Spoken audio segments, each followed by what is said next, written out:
On ne meurt pas subitement de l'AVC. Ça prévient toujours. Je suis allée au bac 7 fois, mais qu'est-ce que je fous dans la vie à avoir toutes ces situations l'une après l'autre? Je n'ai pas vécu ma grossesse comme toute autre femme. Il y a eu le viol quand j'étais mineure.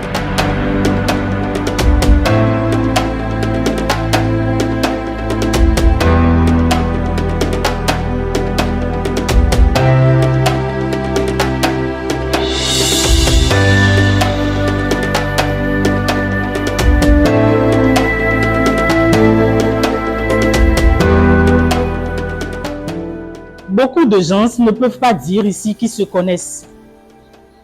Vous ne pouvez pas dire. Quand je dis se connaître, c'est quoi? Il y a des gens, je prends cette bouteille d'eau, si ils se lèvent, enfin ils se réveillent et ils boivent de l'eau, certains, ça va leur faire du mal. Des gens vont avoir des réactions à cet acte-là, alors que d'autres non. La guérison ou je ne sais pas, le bien-être si vous voulez, ou le bonheur, ça passe par là. Ça passe d'abord par se connaître soi-même. Vous devez être capable de dire que c'est telle chose qui me donne des maux de tête. Mon dos est très large pour garder tous ceux qui sont derrière moi, y compris les parents, la famille. Ça c'est un. Il y a ce que l'éducation nous a appris, l'éducation africaine, de façon concrète. On nous dit, un enfant, tu dois aller à l'école, tu dois bien travailler à l'école. Si tu ne travailles pas bien à l'école, c'est que toi, tu es taré. Ton premier mari, c'est le boulot. Donc, si tu finis de travailler, il faut que tu aies un boulot avant de te fiancer, avant d'avoir un enfant. Donc, il y a tout ça que la société... Donc, vu que je suis une personne résiliente, moi, j'ai amassé tout ça. Mais je n'ai pas fait sortir. Enfin, tous les coups de la vie que je recevais, je les recevais, mon cerveau recevait et traitait l'information sans plus, mais sans rejeter ça, sans sortir ça, pas rejeter, sans sortir ça, parce que je ne parlais pas. Je ne parlais pas. Je ne me confiais pas. Je suis allée au bac 7 fois. C'est la 7e fois que je l'ai eu. Et je suis allée à l'école. Hein. C'est pas que j'ai laissé. Pendant ce temps, c'était le BTS qui était en vogue. C'est pas que j'ai laissé les cours. Hein. Donc ça aussi, c'était un gros choc. C'est ce que j'appelle des situations choquantes. C'était un gros choc que, bon, j'ai gardé. Il y a eu le viol quand j'étais mineure. Il y a eu plein de choses. Avant mon AVC, pendant 2 ans, je n'allais pas bien. Alors là, pas du tout. J'étais physiquement là. D'abord, je suis de nature très chaude. Je suis très chaude et catégorique quand il s'agit de travail. Et donc, je pense que ce caractère, tout ça, j'étais un terrain favorable à l'AVC. À un moment donné, on va dire qu'il y a un voile qui a quitté mes yeux. Et c'est à ce moment que j'ai commencé à me dire, mais en fait, qu'est-ce que je fais dans la vie? C'est quoi mon but dans la vie? Je n'avais même pas encore d'enfant. À ce moment-là, je n'avais même pas encore d'enfant. Mais qu'est-ce que je fous dans la vie à avoir toutes ces situations l'une après l'autre? Pourquoi c'est sur mon dos, la famille, tout ça là? Pourquoi c'est sur moi?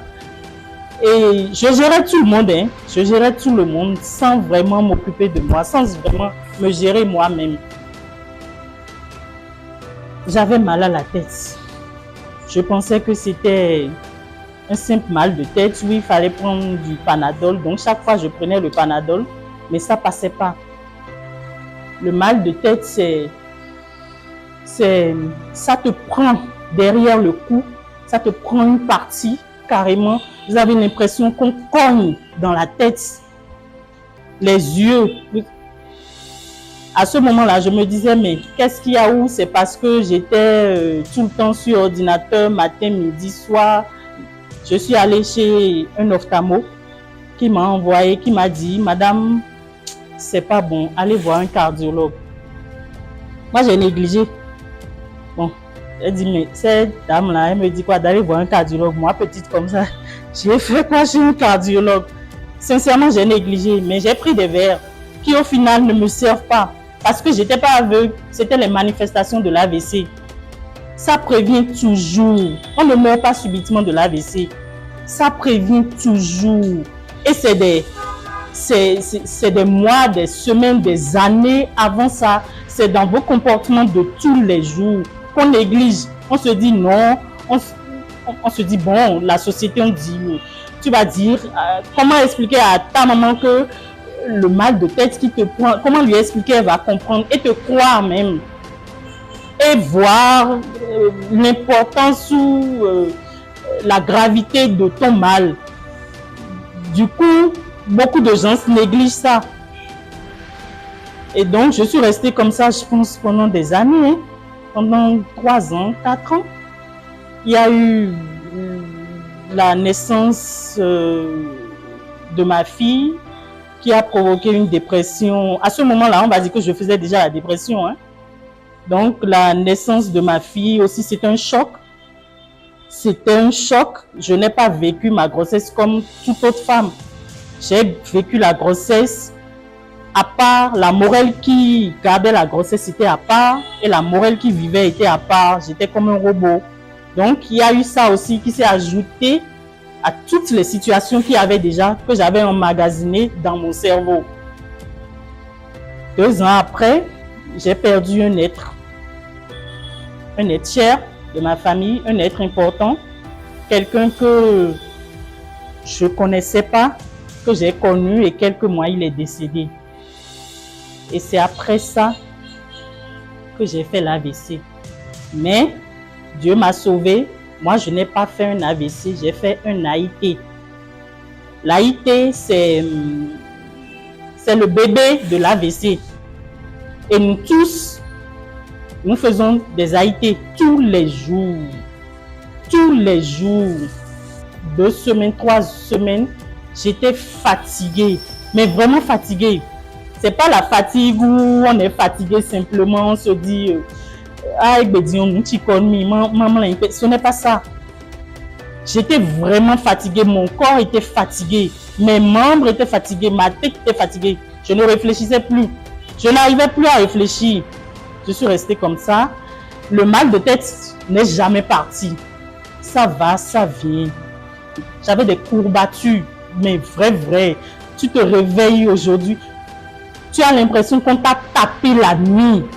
Mais tu as vraiment mal, tu te dis, mais qu'est-ce que j'ai fait? Vous, si vous dites ça à un adulte à côté de vous, l'adulte va vous dire que c'est la nuit là, ou bien quelqu'un te cherche déjà dans ton entourage professionnel, ou bien c'est la personne que tu as vue dans les rêves, et c'est la personne qui t'a tapé. Mais en vrai, cliniquement, ça s'explique. Comme le jeune frère l'a dit, tout n'est pas sorcellerie. Cliniquement, ça s'explique. Et ça part du fait que nous ne faisons pas attention à nous-mêmes. Ne faisons pas attention autour de nous. Ne faisons pas attention à ce que nous faisons.